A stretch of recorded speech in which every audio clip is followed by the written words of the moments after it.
and we will fight until we'll break their backbone.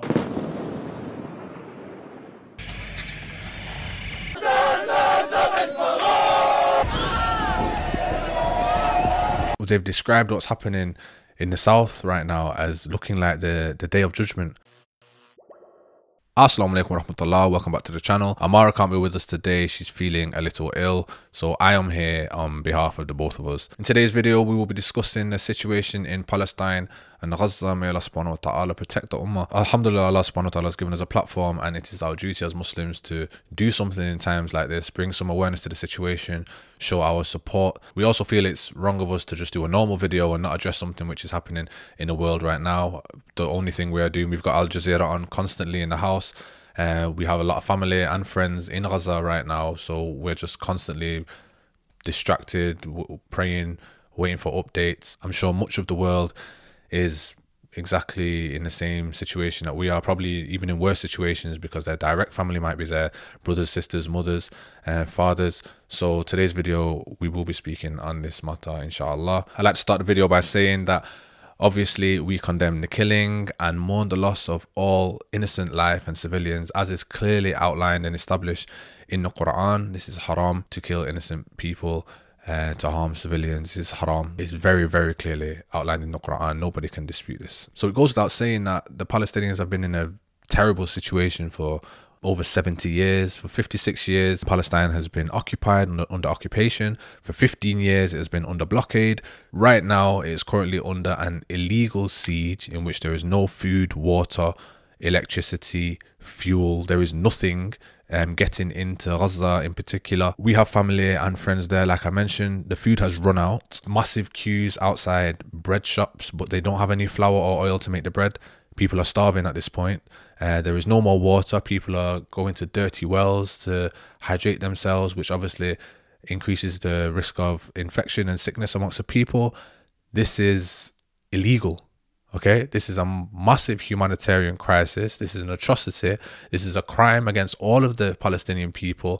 And a'udhu billahi minash shaitanir rajeem, this is being justified by all of the Western nations, by your nation, by my nation. When I say my nation, I mean the country in which I reside, obviously. They are standing by Israel and saying that Israel has a right to defend itself, and has a right to defend itself by any means necessary, basically.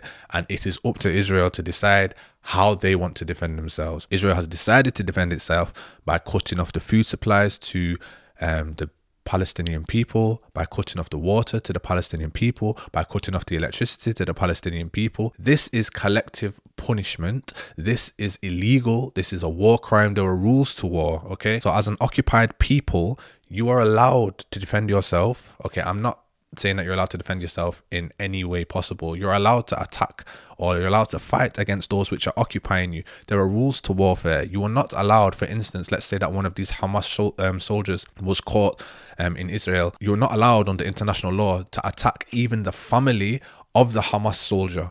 Okay, now what we're talking about, we're not even necessarily talking about the family of the Hamas fighters. We're talking about 2 million innocent civilians, okay, being attacked, being killed, being displaced.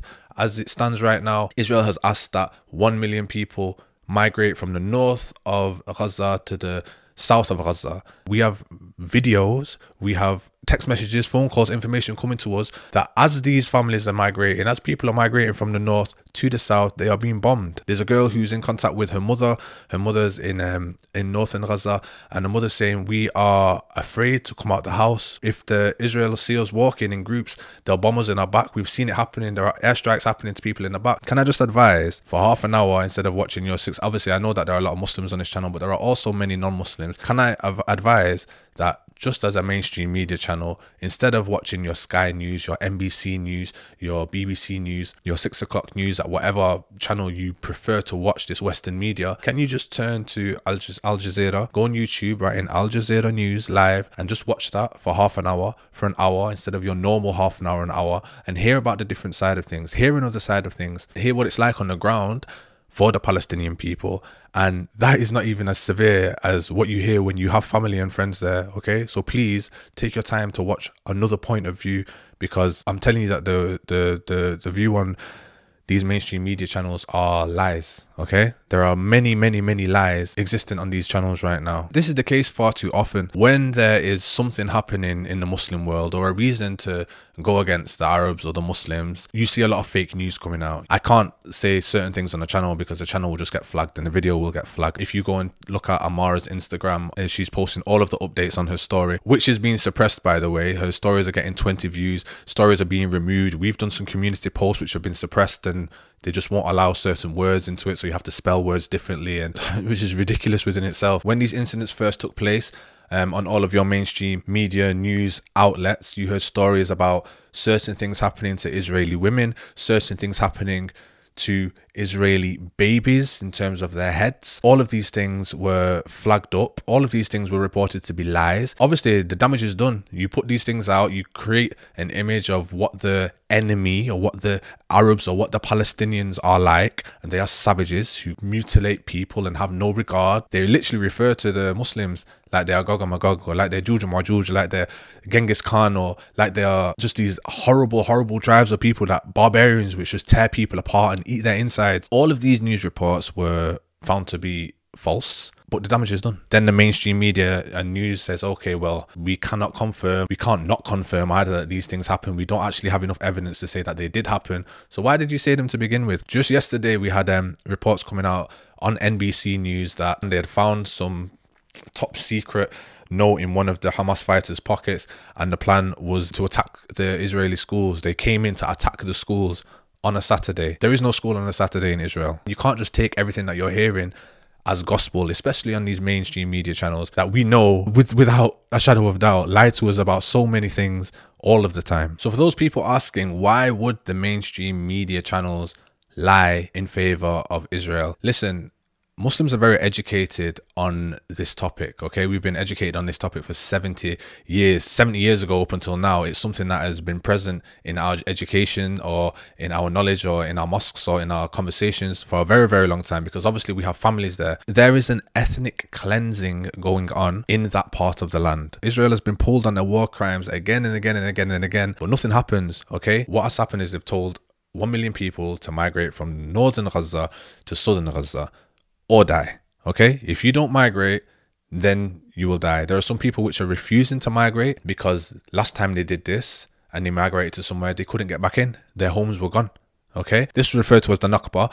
Palestinian people left their homes under Israeli advice to avoid being killed, basically, or to avoid war. When they attempted to return to their homes, they couldn't. It's not even as though they attempted to return to the home. There was no way to return back to this home, because these homes in this part of the land is now referred to as Israel. That is no longer Palestine. So people are refusing to move.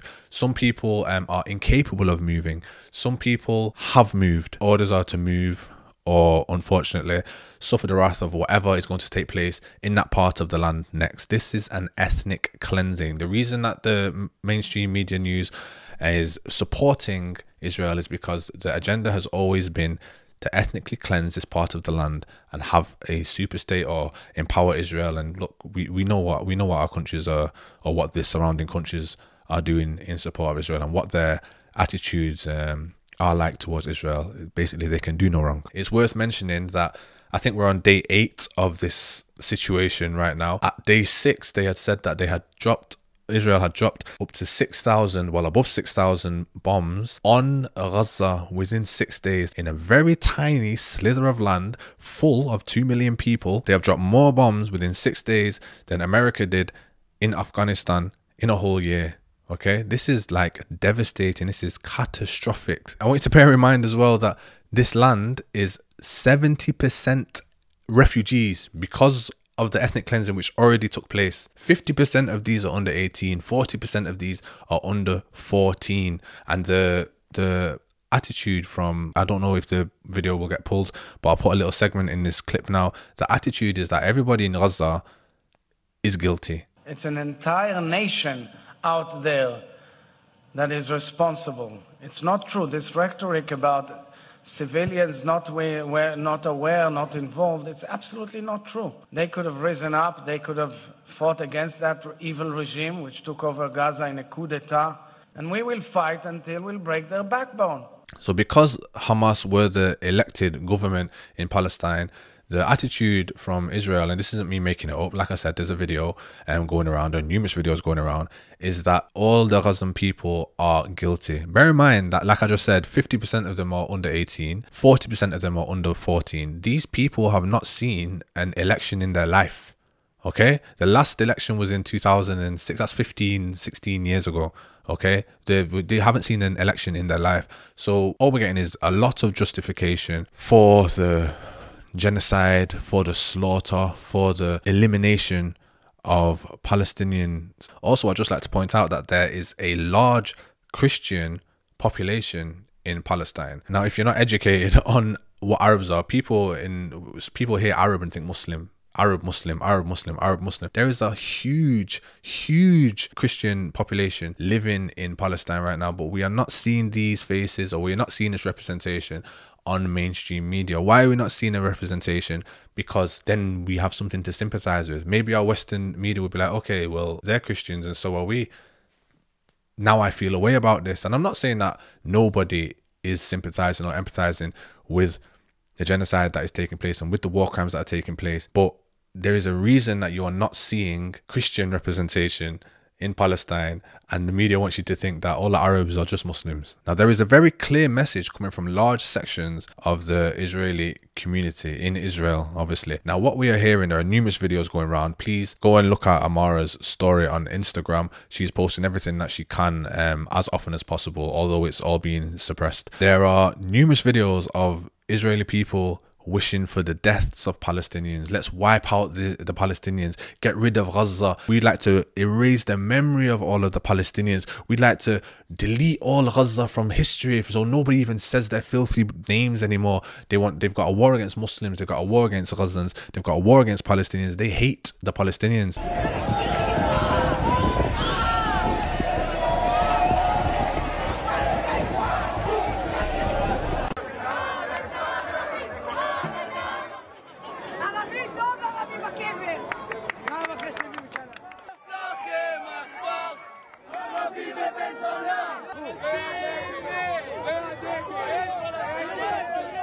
Now, why this is interesting is because let's say we were at a BLM rally and there was one person in the crowd saying, oh, all of you N-words, die, die, die, die, die. Even the people that were not on the side of the BLM, they'd be looking like, whoa, whoa, whoa, that is a bit extreme. You're not hearing anybody jump out and say, whoa, that's extreme. In fact, you're hearing massive groups of people say, yeah, death to all Palestinians. A'udhu billahi minash shaitanir rajim. This is a massive collection of people saying the same thing. This is like hatred. This is hatred for Palestinian people. Now, obviously, we are sickened and horrified. We are so angry. We are so hurt about what is happening. The thing that's become most apparent to me is that it lets you know who you should be aligning with. You know, it lets you know where your loyalties lie. So many of the people that well, not me because I don't, but so many people that we as a community or we as a society praise and follow and idolize, these people don't care. Okay, how many people are supporting and saying it's okay for these civilian Palestinian people to just be eradicated? So many of your favorite people, your favorite celebrities, your favorite countries are fine. They are agreeing with and siding with what is a very, very evil act on the Palestinian people. They are fine with Palestinian life being wiped out, with these people being eradicated from the face of the earth. As I said, we've got family there and they've told us that the water's run out. They've told us that the food's run out. They've described what's happening in the south right now as looking like the day of judgment. There are people everywhere and people are walking around, they're panicking, they don't know what to do, and the people are injured, the people are ill. They said all of the supermarkets have been bombed, so there is no food, you know, like storage, food in storage and stuff like that. You'd have cans and you'd have stuff like that, wouldn't you? The supermarkets have been bombed. That's like even like, you know, access to your flour and your ingredients to do things with. These things have been intentionally attacked. We cannot even imagine what that part of the world is like right now. May Allah subhanahu wa ta'ala help the people. So like I said, there's only so much that we can do and there's so much that we can say on the channel. We are in constant dua. We are constantly praying. We are constantly we're watching the correct news channels or the correct sources of information and making sure that we stay updated on the situation and we can keep you guys updated. What I just wanted to do as well was call for people to just stand up right now. So what we're doing is we're seeing a lot of statuses saying I stand with Palestine. Alhamdulillah, you know, you get your little DP, little picture of a Palestinian flag in the corner. What I would like to ask everybody to do is, as well as standing for Palestine in protest, please stand for Palestine in prayer. Please, Muslims, in the last third of the night, rise from your beds and stand in prayer. Stand in tahajjud when the angels descend down to the lowest heaven, and when Allah's rahmah, Allah's mercy descends down to the lowest heaven. Please stand in prayer. I wish that just like Ramadan, that the mosques would be full right now. I wish there was something which could be organized so that they can see Tarawih in the streets and see Tarawih in the mosques and know that the Muslim, as well as standing in protest, we stand in prayer, and together as a collective we prostrate to our Lord and beg him to intervene, to please intervene and protect the ummah. There are only so many things that we can do. We can fast, we can pray, we can make dua, but I would like to really encourage Muslims right now to pray tahajjud and please fast if you can. Maybe just a couple days a week, maybe one day on, maybe one day off. Stay in a state of taqwa, stay in a state of remembrance, and please direct much of your dua and prayer to the Palestinian people right now. Last thing is that I've put everywhere to pray for Allah subhanahu wa ta'ala to intervene, and I just want to ask you quickly, when Musa alayhi salam, the Prophet Moses, peace be upon him, marched with 600,000 men, it's thought up to 3 million people towards the Red Sea, and the people saw that the Red Sea was there and asked Musa alayhi salam, why did you bring us here? Why did you take us from Egypt and bring us to the sea? Well, now we have nowhere to go. Now we're going to die. Now the Pharaoh and his people are going to come and they're just going to kill us. What did Allah subhanahu wa ta'ala do? Allah subhanahu wa ta'ala intervened. Allah subhanahu wa ta'ala parted the Red Sea and delivered his people to freedom. This is in the same part of the land that this is happening right now. Allah subhanahu wa ta'ala parted the Red Sea and delivered his people, and then he closed the sea on Fir'aun and left his body there for all time as a message to the people of what happens when people are evil like this. Subhanallah. And then I ask you again, in the same part of the land, what happened with Prophet Yusha alayhi salam? When the Prophet Yusha, peace be upon him, was marching to the same region, the same part of the land, there's an authentic hadith in which it was approaching Asr time on a Friday. It was approaching Asr on a Friday, and it was forbidden for fighting to take place on Saturday, on the Sabbath. That was forbidden at the time. So the Prophet Yusha alayhi salam called out to the sun, and he said to the sun, you have your commands and I have my commands. So Allah subhanahu wa ta'ala, please stop the sun from setting. And Allah subhanahu wa ta'ala held the sun in the sky and stopped the sun from setting, so that the Prophet Yusha alayhi salam with his army was able to complete his mission and conquer Bayt al-Maqdis. Subhanallah. This is why I am encouraging people to pray for Allah to intervene, because Allah subhanahu wa ta'ala is the most merciful. He is the most gracious. He can do anything. He can do anything. So please rise in the last third of the night. Please fast and please pray for Allah subhanahu wa ta'ala to intervene. May Allah subhanahu wa ta'ala protect his ummah and free them from this horrible situation that we're in right now. Assalamu alaikum wa rahmatullah.